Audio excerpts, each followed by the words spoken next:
ಬಿಸಿಲು ಮಳೆಯಲ್ಲಿ ಮುಂದಿನ 24 ಗಂಟೆ ರಾಜ್ಯದಲ್ಲಿ ಹವಾಮಾನ ಹೇಗಿರುತ್ತೆ ಯಾಕಂತಂದ್ರೆ ಈಗ ಸ್ವಲ್ಪ ಮಳೆರಾಯ ಬ್ರೇಕ್ ಕೊಟ್ಟಂಗೆ ಕಾಣಿಸ್ತಾ ಇದೆ. ಜೊತೆಗೆ ದಸರಾ ಹಬ್ಬ ಬೇರೆ ಹತ್ರ ಬರ್ತಾ ಇದೆ. ಇಂತಹ ಟೈಮ್ನಲ್ಲಿ ಮಳೆ ಹೇಗೆ ಸುರಿಯತ್ತೆ, ಜೋರಾಗಿ ಮಳೆ ಬರುತ್ತಾ, ಹಬ್ಬ ಹೇಗೆ ಮಾಡೋದು, ಹಬ್ಬ ಮಾಡೋದಕ್ಕೆ ಮಳೆರಾಯ ಬಿಡ್ತಾನಾ ಇಲ್ವಾ ಅನ್ನುವಂತಹ ಪ್ರಶ್ನೆ ಇರುತ್ತೆ. ಸೊ ಆ ಪ್ರಶ್ನೆಗೆ ಉತ್ತರ ನೀವು ನೋಡ್ಬೋದು. ಈಗ ಕರ್ನಾಟಕ ಮ್ಯಾಪ್ನಲ್ಲಿ ನೀವು ಇದನ್ನು ಗಮನಿಸ್ತಾ ಇದ್ದೀರಿ. ಓವರಾಲ್ ಕರ್ನಾಟಕ ಮ್ಯಾಪ್ನಲ್ಲಿ ಎಲ್ಲಿ ಮಳೆ ಬೀಳುವಂತಹ ಪ್ರದೇಶ ಇದೆಯೋ ಅಲ್ಲೇ ಮಳೆ ಇಲ್ಲ. ಕರಾವಳಿ ಭಾಗದಲ್ಲಿ ಗ್ರೀನ್ ಅನ್ನೋದನ್ನ ನಾವು ಗಮನಿಸ್ತಾ ಇದ್ದೀವಿ. ಉತ್ತರ ಕನ್ನಡ, ಉಡುಪಿ ಹಾಗೂ ದಕ್ಷಿಣ ಕನ್ನಡ ಈ ಜಿಲ್ಲೆಗಳಲ್ಲಿ ಹಸಿರು ಅನ್ನೋದನ್ನ ಹವಾಮಾನ ಇಲಾಖೆಯವರು ಹೇಳ್ತಾ ಇದ್ದಾರೆ.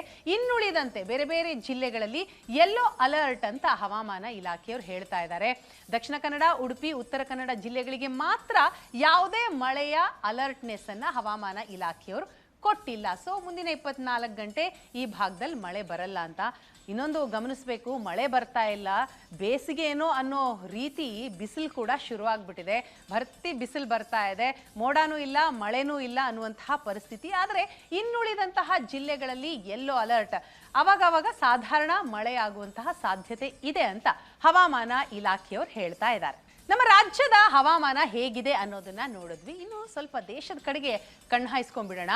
ಭಾರತದ ಬಹುತೇಕ ರಾಜ್ಯಗಳಲ್ಲಿ ಮಳೆ ಅಬ್ಬರ ಈಗ ಕಡಿಮೆ ಆಗಿದೆ ಅಂತ ಅನಿಸ್ತಾ ಇದೆ. ಕೇವಲ ನಮ್ಮ ರಾಜ್ಯದಲ್ಲಿ ಮಾತ್ರ ಅಲ್ಲ, ಇಡೀ ರಾಜ್ಯದ ಚಿತ್ರಣ ಅಂದರೆ ಇಡೀ ದೇಶದ ಚಿತ್ರಣವನ್ನು ನಿಮ್ಮ ಮುಂದೆ ಇಡ್ತಾ ಇದ್ದೀನಿ.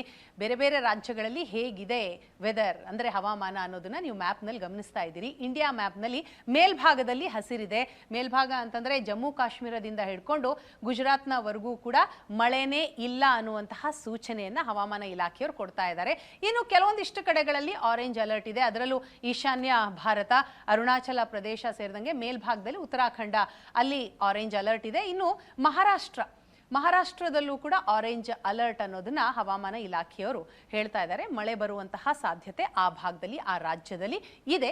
ಇನ್ನುಳಿದಂತೆ ಯೆಲ್ಲೋ ಅಲರ್ಟ್ ಅನ್ನ ನಾವು ಗಮನಿಸ್ತಾ ಇದ್ದೀವಿ. ಅದರಲ್ಲೂ ನಮ್ಮ ಕರ್ನಾಟಕದ ಚಿತ್ರಣ ನೀವು ನೋಡ್ತಾ ಇದ್ದೀರಿ. ಕರ್ನಾಟಕದಲ್ಲಿ ಕರಾವಳಿ ಭಾಗದಲ್ಲಿ ಸ್ವಲ್ಪ ಗ್ರೀನ್ ಇದೆ. ನಾನು ಆಗಲೇ ಹೇಳಿದೆ, ದಕ್ಷಿಣ ಕನ್ನಡ, ಉಡುಪಿ ಮತ್ತು ಉತ್ತರ ಕನ್ನಡ ಭಾಗದಲ್ಲಿ ಮಳೆ ಇಲ್ಲ ಅನ್ನೋದನ್ನ ಹವಾಮಾನ ಇಲಾಖೆಯವರು ಹೇಳ್ತಿದ್ದಾರೆ. ಅದನ್ನ ಹೊರತುಪಡಿಸಿ ಫುಲ್ ಮಧ್ಯಭಾಗದಲ್ಲಿ ನಾವು ಗಮನಿಸ್ತಾ ಇದ್ದೀವಿ ಯೆಲ್ಲೋ ಅಲರ್ಟ್. ಹಲವು ರಾಜ್ಯಗಳಿಗೆ ಮಾತ್ರ ಯೆಲ್ಲೋ ಅಲರ್ಟ್ ಅನ್ನ ನೀಡಲಾಗಿದೆ.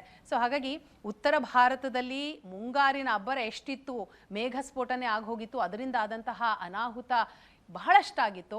ಸೊ ಈಗ ಆ ಭಾಗದಲ್ಲಿ ಸ್ವಲ್ಪ ನಿಟ್ಟಿಸಿರು ಬಿಡುವಂತಹ ವಾತಾವರಣ ಇದೆ, ಮಳೆ ಕಡಿಮೆ ಆಗಿದೆ. ವೀಕ್ಷಕರೇ, ಹವಾಮಾನ, ಮಣ್ಣಿನ ಗುಣ ಇದರ ಆಧಾರದ ಮೇಲೆನೆ ಬೆಳೆ ಬೆಳೆದ್ರೆ ಸ್ವಲ್ಪ ಮಟ್ಟಿಗೆ ಹಾನಿಯಿಂದ ತಪ್ಪಿಸ್ಕೊಳ್ಬಹುದು. ಆದರೆ ಬೆಲೆಯನ್ನ ಮಾತ್ರ ನೋಡಿ ಯಾವುದೋ ಬೆಳೆ ಬೆಳೆದ್ರೆ ಸಂಕಷ್ಟಕ್ಕೆ ಸಿಲ್ಕೋದು ಪಕ್ಕ. ಗದಗದ ಕೆಲವು ರೈತರ ಸ್ಥಿತಿ ಇದೇ ರೀತಿ ಇದೆ. ಹೆಸರು ಬೆಳೆಯುವ ಜಾಗದಲ್ಲಿ ಮೆಕ್ಕೆಜೋಳವನ್ನ ಬೆಳೆಯೋದಕ್ಕೆ ಹೋಗಿ ಈಗ ಕಣ್ಣೀರು ಹಾಕುವಂತಹ ಪರಿಸ್ಥಿತಿ ಇದೆ. ಹಾಗಾದ್ರೆ ರೈತರ ಗತಿ ಏನಾಗಿದೆ ಅನ್ನೋದನ್ನ ಈ ರಿಪೋರ್ಟ್ನಲ್ಲಿ ನೋಡಿ. ಮಳೆ ತಗ್ಗಿದ್ರೂ ಕಡಿಮೆಯಾಗಿಲ್ಲ ನೀರಿನ ಪ್ರಮಾಣ. ಗುಡ್ಡದ ನೀರು ಹರಿದು ಮೆಕ್ಕೆಜೋಳ ಪೂರ್ಣ ಹಾಳು.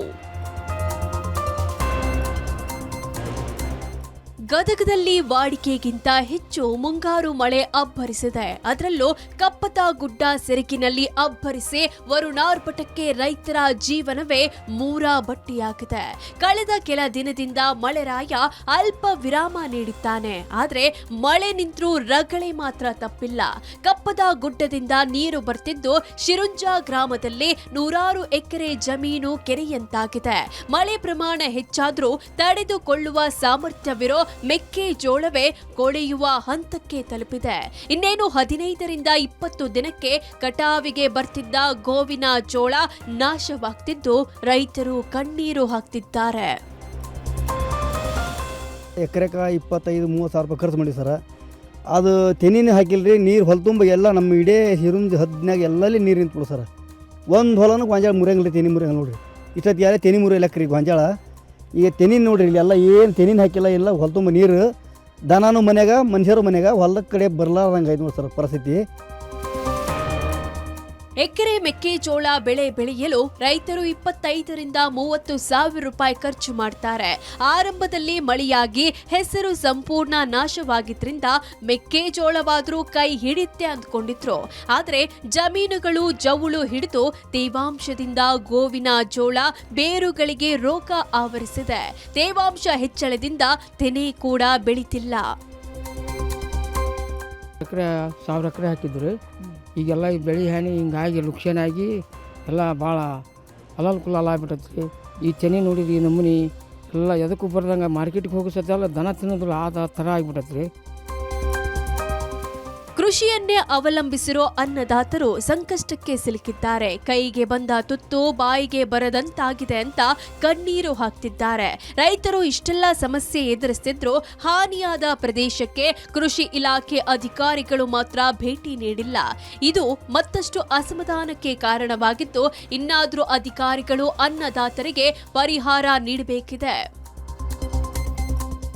ಮಳೆ ಕಡಿಮೆ ಆದರೂ ಕೂಡ ಕಪ್ಪತ್ತಗುಡ್ಡದ ವ್ಯಾಪ್ತಿಯಿಂದಾಗಿ ನಿರಂತರವಾಗಿ ನೀರು ಹರಿದು ಬರ್ತಾ ಇದೆ. ಇದರಿಂದಾಗಿ ರೈತರ ಜಮೀನಿನಲ್ಲಿ ತೇವಾಂಶ ಹೆಚ್ಚಾಗಿದೆ. ಹೀಗಾಗಿ ಸರ್ಕಾರ ಈ ಬಗ್ಗೆ ಗಮನ ಹರಿಸಬೇಕು. ನಷ್ಟ ಆದಂತಹ ಬೆಳೆಗೆ ಪರಿಹಾರವನ್ನು ಘೋಷಣೆ ಮಾಡಬೇಕು ಅನ್ನೋದು ಕೂಡ ರೈತರ ಆಗ್ರಹ ಆಗಿದೆ. ಗದಗದಿಂದ ಕ್ಯಾಮರಾ ಪರ್ಸನ್ ಲಿಂಗರಾಜ್ ಜೊತೆ ಗಿರೀಶ್ ಕುಮಾರ್, ಏಷ್ಯಾನೆಟ್ ಸುವರ್ಣ ನ್ಯೂಸ್.